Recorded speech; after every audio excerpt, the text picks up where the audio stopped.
Che Guevara ini adalah tokoh revolusi Kuba yang lahir di Argentina.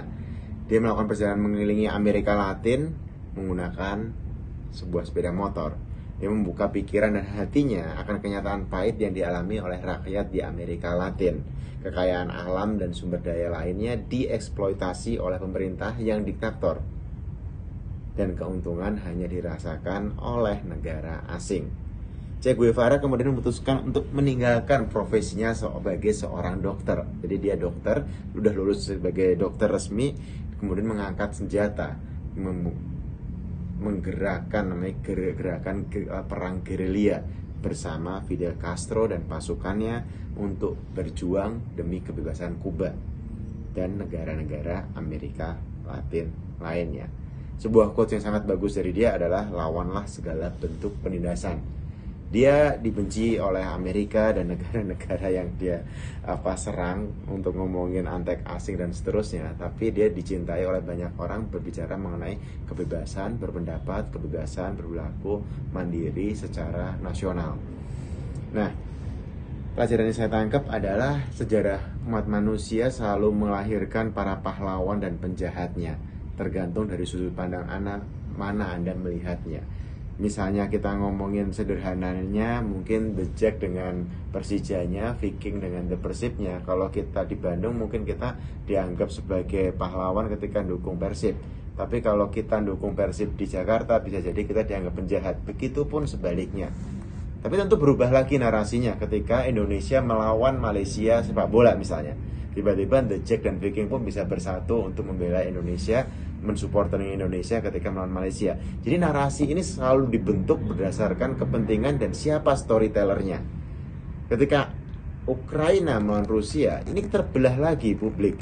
Orang-orang yang menganalisa bahwa yang dilakukan Rusia itu benar karena sejarah dan seterusnya, ataupun orang-orang yang melihat bahwa ini penindasan dan seterusnya.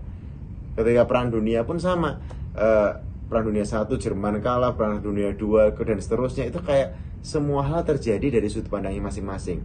Jadi ketika Anda misalnya membela agama Anda kemudian menyerang agama lain, bagi orang di agama Anda mungkin Anda dianggap pahlawan, tapi bagi orang di agama lain yang Anda serang tersebut, Anda dianggap penjahat.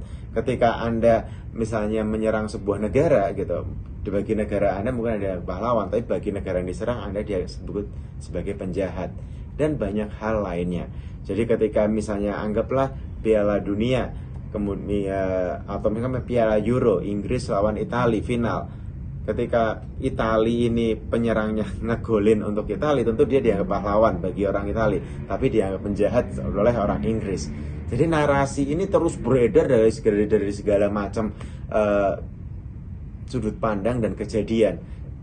Bisa jadi yang kita anggap benar ini benar-benar, atau jangan-jangan dianggap salah oleh orang lain. Jadi kita perlu melakukan cross check sih, apa yang kita lakukan ini jangan-jangan hanya karena stigma sekitar kita yang kita lakukan seakan-akan benar, padahal ketika stigma sudut pandang orang lain bisa jadi salah. Dan ada yang bilang bahwa sejarah ditulis oleh pemenang. Bisa benar menurut saya, karena ketika pemenang ini kayak pemenang ini menulis sebuah cerita, tentu berdasarkan sudut pandang dia sebagai seorang pemenang itu. Yang kalah pun dia juga akan menulis ceritanya dari sudut pandang yang kalah, atau apapun dalam kehidupan ini. Jadi Anda perlu benar-benar cross check. Saya juga, apa yang kita lakukan ini sudah benar-benar benar belum, minimal menurut diri kita sendiri, atau orang yang kita percaya bisa memberikan pendapat yang benar. Jangan sampai kita mati-matian membela sesuatu yang ternyata keliru, atau mati-matian membela sesuatu yang kita pikir salah, atau mati-matian mencari sesuatu yang kita nggak bawa mati. Thank you.